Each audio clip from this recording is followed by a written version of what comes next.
Passion bonsai में आपका स्वागत है दोस्तों। आज का वीडियो हम फाइकस माइक्रोकार्पा लॉन्ग आइलैंड के ऊपर बना रहे हैं। तो इसके ऊपर मैंने पहले भी वीडियो बनाया है। ये मैंने ग्राउंड ट्रेन किया है इस पेड़ को। अभी जो इसकी डिज़ायर्ड थिकनेस थी ट्रंक की वो अचीव हो चुकी है और इसको मैंने ट्रंक चॉप किया था। अगर आप मेरे पिछले वीडियोस देखोगे जिसमें ग्राउंड ट्रेनिंग के ऊपर मैंने बनाया था, तो ट्रंक चॉप के बाद इसके ऊपर वाला जो पार्ट है वो दोबारा से ग्रो हो गया और पेड़ की टेपरिंग अच्छी हो गई है। और इसकी जो ग्रोथ थी वो ऊपर की तरफ थी मेनली। तो जो ट्रंक चॉप करने से जो इसकी नीचे की ब्रांचेस हैं वो भी मैंने ग्रो कर ली हैं।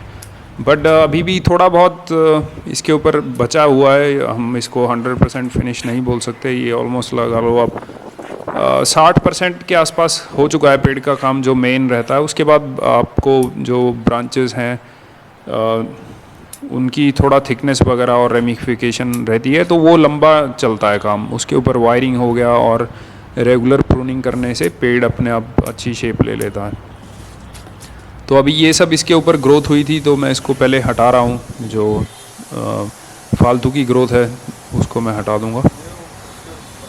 और अभी जैसे आपको मालूम ही है बरसात का सीज़न है, मानसून का सीज़न है, तो ये बेस्ट टाइम है अगर आप अपने पेड़ को रिपोर्ट करना चाहते हो। अगर आप ग्राउंड ट्रेनिंग स्टार्ट करना चाहते हो तो उसके लिए भी अच्छा है। अगर आपकी ग्राउंड ट्रेनिंग ख़त्म हो गई है तो आप पेड़ को निकाल के उसको ग्रोइंग पॉट में, बोनसाई पॉट में नहीं लगाना चाहिए।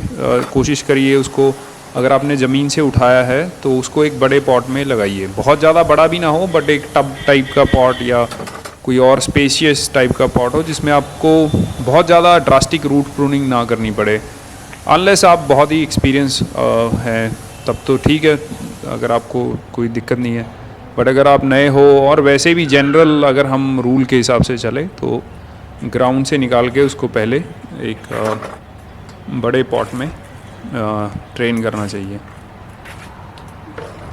तो यहाँ पे अगर आप देखोगे इसकी जो प्राइमरी ब्रांच है, फर्स्ट ब्रांच है, वो अच्छे से ग्रो हो चुकी है। इसकी भी थिकनेस अचीव हो चुकी है ऑलमोस्ट। तो मैं इसको यहाँ से काट दूँगा ताकि जो ब्रांच में थोड़ी मूवमेंट भी आ सके। तो वायरिंग करने का कोई फ़ायदा नहीं है यहाँ पे, मुझे नहीं लगता कोई फ़ायदा है इसको वायर करके, क्योंकि अगर वायरिंग कर भी लेते हैं तो बाद में उसको काटना ही पड़ता है। तो काटने से प्रूनिंग करना ज़रूरी है। अब जो यहाँ से नए शूट आएंगे उस पर मैं वायरिंग स्टार्ट करूँगा। बट एक बार जब अच्छी पूरी थिकनेस आपको मिल जाती है उसके बाद आपको पीछे जाके थोड़ा सा काटना पड़ता है ब्रांच को। तो जैसे जैसे पेड़ की डेवलपमेंट होगी मैं इसके ऊपर कोशिश करूँगा और वीडियो बनाऊँ। तो अगर आप इस पूरे प्रोसेस को समझना चाहते हो तो कोशिश करिए। पीछे जो ग्राउंड ट्रेनिंग के ऊपर मैंने 2-3 वीडियो बनाए हैं वो यहाँ पे पड़े होंगे प्लेलिस्ट में, या अगर आप मेरी लिस्ट में जाओगे वीडियो के वहाँ से देख लीजिए। तो ये फाइकस माइक्रोकार्पा लॉन्ग आइलैंड है। ये काफ़ी अच्छा पेड़ है बोनसाई के लिए, बिगनर फ्रेंडली भी है। इसके ऊपर डाई बैक की प्रॉब्लम नहीं आती जैसे हम रिपोर्टिंग वगैरह करते हैं, या वैसे ब्रांच को ज़्यादा पीछे होकर काट दिया। बहुत ही रेयर केस में डाई बैक आता है अगर मतलब बहुत सीवियर रूट प्रूनिंग की हो, बट उस तरह से कोई डाई बैक इसके ऊपर नहीं आता। एक इसकी प्रॉब्लम सबसे जो मेन है प्रॉब्लम वो टर्माइट है। तो अगर आपके यहाँ पे शौक जिसको हम बोलते हैं, अगर शौक है ज़मीन में तो इसके ऊपर आपको रेगुलर, मतलब आप लगा लो महीने 2-3 महीने में जैसे भी आपका है वहाँ पे सीन, उसके हिसाब से आप इसके ऊपर क्लोरो वगैरह आती है ऐसे करके दवाई डाल सकते हो ताकि इसको शौक से या टर्माइट से बचाया जा सके। नहीं तो टर्माइट मेरे वाले पेड़ भी थे 1-2 उसमें लग गया था, तो एक तो मेरा मर ही गया था, काफ़ी मोटा पेड़ था, तो वो अंदर से खोखला कर देते हैं। उसके अलावा और ये काफ़ी टफ पेड़ है। और एक दूसरी प्रॉब्लम इसमें आती है कि अगर आपने इसकी सॉइल उतनी ज़्यादा, अपने ड्रेनेज अच्छा नहीं है, तो सर्दियों में अगर आप उसकी वाटरिंग करते ही रहोगे वैसे ही या गीला पड़ा रहेगा तो इसकी रूट में सड़ जाता है, रूट रॉट हो जाता है इसमें। तो वो बहुत ध्यान रखना है। इसको मॉइस्चर पसंद है, बट अगर बहुत ज़्यादा जैसे कीचड़ जैसा रहेगा तब, और सर्दी में, गर्मी में फिर भी झेल लेगा ये, गर्मी में नहीं आएगा रॉट उतना, बट अगर सर्दी में उसके ऊपर पानी, जैसे बरसात होती है सर्दियों में भी कई बार कोई एरिया में, तो वहाँ पे आप इसको कोशिश करिए जो सॉयल है वो वेल ड्रेन होना चाहिए। और बहुत सारे लोग क्वेश्चन पूछते हैं कि आप सॉयल कौन सा यूज़ करते हो, तो मैंने एक्चुअली उसके ऊपर वीडियो बनाया था, बट फिर भी बता रहा हूँ।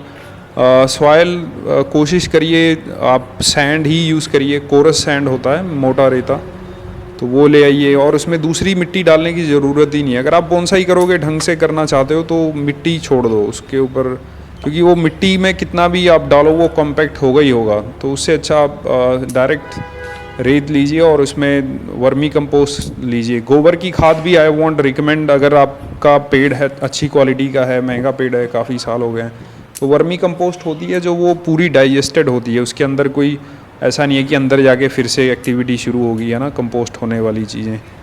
तो उससे पेड़ को कोई हार्म नहीं होता और पेड़ बहुत अच्छे से उसको अब्जॉर्व कर लेता है, और वो बहुत ज़्यादा हार्श भी नहीं होती पेड़ के लिए। तो अगर आप मान लो, जैसे अभी मैं रिपोर्टिंग कर रहा हूँ इसकी, है ना, क्योंकि रूट वगैरह भी काटूंगा, इसको ज़मीन से उठाया है, तो इसके अंदर बहुत ज़्यादा खाद नहीं डालनी चाहिए वैसे तो। खाली सैंड में भी लगा देंगे तब भी ठीक है, बट फिर भी मैं इसको, क्योंकि इसके ऊपर थोड़ा मैं फोलिएज रखूँगा और इसकी रूट्स मैं नहीं काटूँगा, जो मतलब अब ये बैग के अंदर रूट्स हैं उनको नहीं मैं काटूँगा। मीन जो ज़मीन में एस्केप हुआ था वो तो काट के ही इसको निकालना पड़ा है। तो इसको मैं 10% के आसपास इसमें डाल दूँगा, इसके सॉयल मिक्सचर में। तो ये है दोस्तों सॉयल, सैंड है और वर्मी कंपोस्ट। और पत्ती की खाद अगर आपको मिल जाए कहीं से, या अगर आप खुद बना सकते हो, उसको 1 आध साल लग जाता है, तो वो भी अच्छा रहता है, वो भी आप डाल सकते हो। जैसे 10% पत्ते का खाद डाल दिया, 10% वर्मी कंपोस्ट, तो 20-30% से ज़्यादा मत रखिए, फिर वो ही फिर से पानी वानी उसमें ज़्यादा सड़ने लग जाता है। तो इसलिए कोशिश करिए 10-20% डालिए। और अगर आपको उसको, पेड़ को, बोनसाई को फर्टिलाइज़ करना है, तो आप उसके ऊपर ऑयल केक वगैरह, जैसे सरसों की खली है, नीम की खली है, और कॉटन सीड मील है ना, जिसको बिनौला की खली बोलते हैं, वो सब आप उसका केक सा बना के उसके ऊपर रख दीजिए बरसातों के अंदर। वो काफ़ी अच्छा काम करता है, मैं भी वही यूज़ कर रहा हूँ आजकल, अच्छा रिज़ल्ट है उसका। और उसके ऊपर से आप NPK वगैरह भी दे सकते हो कभी कभी। अगर आपको इतना हिसाब नहीं है NPK देने का, आपको लगता है पेड़ जल जाएगा, तो आप स्लो रिलीज़ फर्टिलाइज़र मिलते हैं मार्केट से, थोड़ा सा महंगा होता है, 1000-1200 रुपये का किलो आएगा आई थिंक। अभी इंडिया में भी अवेलेबल हो गए हैं, 2-3 ब्रांड हैं आई थिंक। एक बासा कोट है, एक न्यूट्री कोट करके है, तो वो आप इंडिया मार्ट करके वेबसाइट है एक, वहाँ से उनका जो सप्लायर है डायरेक्ट वहाँ से आप ख़रीद सकते हो। आई थिंक वो 1-2 किलो, हाँ 1-2 किलो का पैकिंग भी दे देते हैं। मैंने उनसे बात किया था रिसेंटली। तो पहले मैं भी यूज़ कर रहा था स्लो रिलीज फर्टिलाइज़र, मैं इंडोनेशिया से ले आता था, तो वो काफ़ी 4-5 किलो काफ़ी टाइम चल जाता था, बट अभी नहीं है मेरे पास। बट मैं नहीं, ये ऑयल केक वगैरह यूज़ कर रहा हूँ, तो इससे मुझे बहुत अच्छा रिज़ल्ट मिल रहा है, तो इसलिए अभी मेरा फ़िलहाल कोई प्लान नहीं है। बट जो छोटे साइज़ के पेड़ होते हैं, जैसे मामे, शोहिन, उसमें स्लो रिलीज फर्टिलाइज़र अच्छा काम करता है, तो आप उनके लिए ख़रीद लो। बड़े वाले में थोड़ा आप देख लो, अगर आपको अफोर्ड कर सकते हो तो ख़रीद सकते हैं। तो दोस्तों इसका पेड़ का शेप आप देख सकते हो, काफ़ी अच्छा डेवलप हो गया है। इसके दोनों फ्रंट अच्छे हैं, तो अभी कोई ऐसा वो नहीं है कि कौन सा फ्रंट हमें चाहिए, बट फिर भी देखेंगे फ्यूचर में जाके। अभी तो फ़िलहाल दोनों अच्छे लग रहे हैं। इसकी मैं फोलिएज जो है वो काट रहा हूँ एक्स्ट्रा, बहुत सारी जो ब्रांचेस हैं, ताकि पेड़ बहुत ज़्यादा शॉक में ना जाए। तो जितना पेड़ के ऊपर ब्रांचेस होंगी और पत्ते बहुत ज़्यादा होंगे, तो पेड़ को उतना ही ज़्यादा नीचे रूट सिस्टम भी चाहिए। पर अब इसकी हम जो रूट्स वगैरह है उसको मिट्टी हटाएंगे और काट दिया है, जैसे मेन रूट थी जो, तो फोलिएज भी उसके साथ ही हटानी पड़ती है उतनी रेशो में। इवन अगर आपको और ज़्यादा सेफ्टी चाहिए तो हम पेड़ को पूरा डिफोलिएट भी कर सकते हैं, फाइकस में कर सकते हैं, ये वाले में। तो अभी क्योंकि मौसम उतना अच्छा है, ह्यूमिडिटी इतनी हाई है, और मतलब बरसात के काफ़ी चांस हैं, तो अभी आज यहाँ पे शायद बरसात भी हो जाए रात को। हो ही रही है, कई दिनों से थोड़ा थोड़ा हो रहा है, तो इसलिए मैं इसके पूरे बहुत सारे सभी पत्ते नहीं हटाऊंगा, बट फिर भी काफ़ी लगा लो आप, 60-70% के आसपास, 50 है ना, आधे से ज़्यादा मैंने इसका जो फोलिएज वगैरह था और ब्रांचेस वो काट दिए, तो इतने में सरवाइव कर जाएगा ये अच्छे से।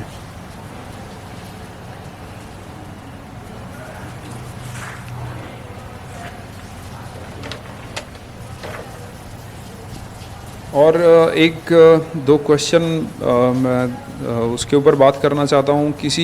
कई लोगों ने कमेंट किया हुआ है, जो मैंने ग्राउंड ट्रेनिंग वाले वीडियो डाले थे, और पीछे भी मैंने कुछ बड़े पेड़ों के ऊपर काम किया था, तो उसमें कई लोगों को बुरा लग रहा था कि मैंने बड़े पेड़ को काट दिया है। तो यार उसमें अगर आपको बोनसाई बनाना है तो उसका यही प्रोसेस होता है, रूट भी काटनी पड़ती है और ऊपर की ब्रांच भी, अगर पेड़ बड़ा है तो वो भी काटना पड़ेगा। पेड़ बड़ा है उसको काटना इसलिए पड़ेगा तभी उसमें टेपरिंग आएगी, नहीं तो वो स्टंप जैसा लगेगा ना।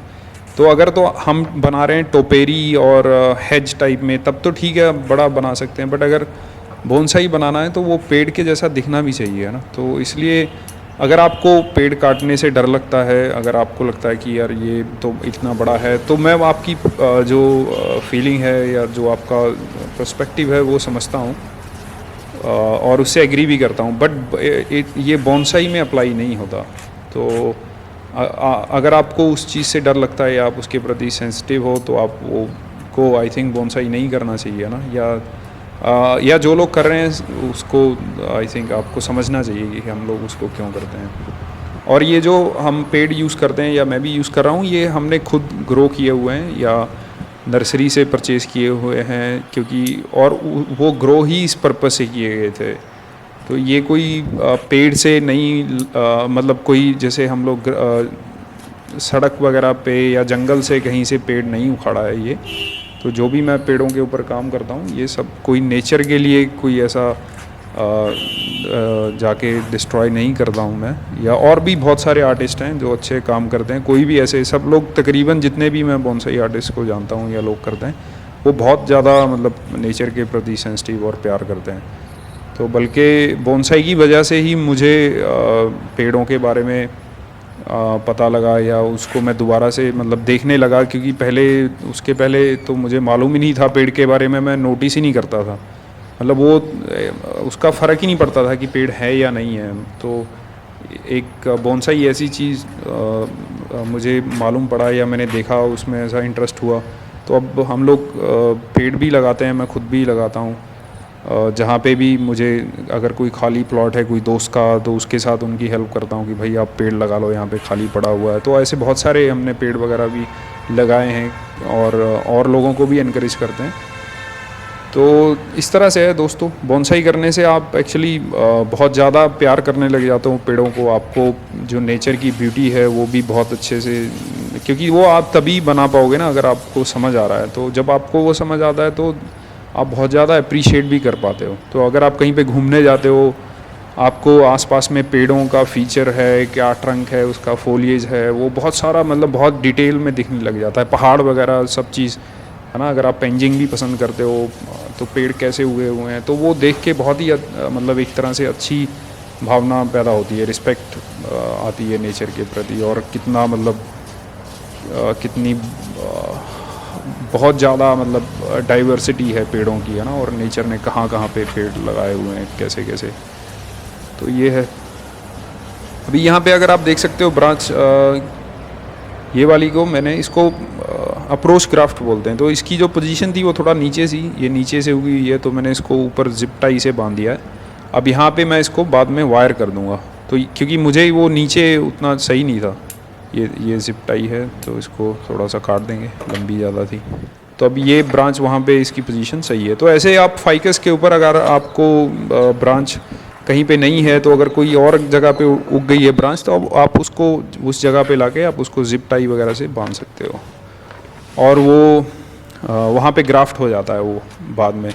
तो 1-2 साल में आप उसको जो सोर्स था वहाँ से काट सकते हो अगर ज़रूरत है, आपकी मर्ज़ी है। उसके अलावा आप पॉलीथीन का पेपर भी यूज़ कर सकते हो। एक्चुअली जिप टाई से ज़्यादा बेटर है, अगर आपके पास रोल है पॉलीथीन का तो उससे बांध दीजिए, या ग्राफ्टिंग वगैरह के लिए आते हैं अलग से।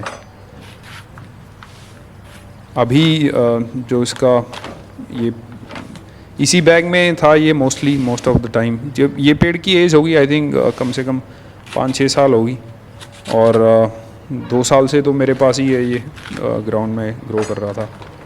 तो अब इसका मेरे पास पहले 1-2 पेड़ और भी थे, उनके ऊपर भी मैंने काम किया था। इसके अंदर थोड़ा सा प्रॉब्लम था, जो नर्सरी वाले थे उन लोगों ने ना छोटा बैग जो होती है छोटी थैली, उसको निकाला नहीं था। तो इसके अंदर एक और प्लास्टिक का बैग जैसा है, उससे ये देखो आप देख सकते हो। तो और सारे पेड़ों में भी है ये दिक्कत, तो इसमें थोड़ी सी मुझे दिक्कत हुई थी निकालने में, अदरवाइज़ सब सही था, पेड़ काफ़ी हेल्दी था ये।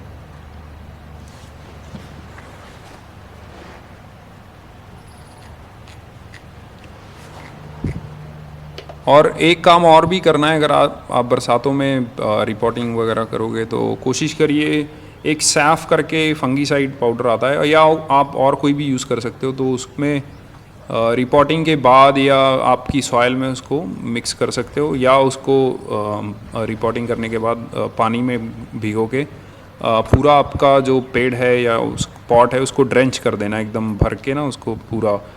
तो फंगिसाइड वगैरह की प्रॉब्लम कई बार हो जाती है, फंगस की प्रॉब्लम बरसातों में, तो उससे आपका पेड़ का सेफ्टी बढ़ जाएगा।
बेस है, आप देख सकते हो यहाँ पे काफ़ी अच्छा हो चुका है बेस इसका। और ये इसकी फर्स्ट ब्रांच है जो वो पीछे को जाके है।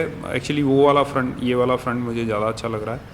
सेकंड ब्रांच उतनी मोटी नहीं है तो मैं इसको ग्रो करने दूंगा पूरा फ्री एक आध साल। थर्ड ब्रांच है, उसके बाद पीछे भी ब्रांचेस है देखिए। तो इस पेड़ की सब डायरेक्शन में ब्रांचेस हैं। ये वाली चीज़ बहुत इंपॉर्टेंट होती है। और अब इसको हम ग्रो करने देंगे। तो नेक्स्ट टाइम जब भी इसके ऊपर काम करूँगा तो कोशिश करूँगा अपडेट डालने के लिए। थैंक यू अगर आपने वीडियो अभी तक पूरा देखा। आई होप आपने कुछ सीखा हो इससे। Thank you.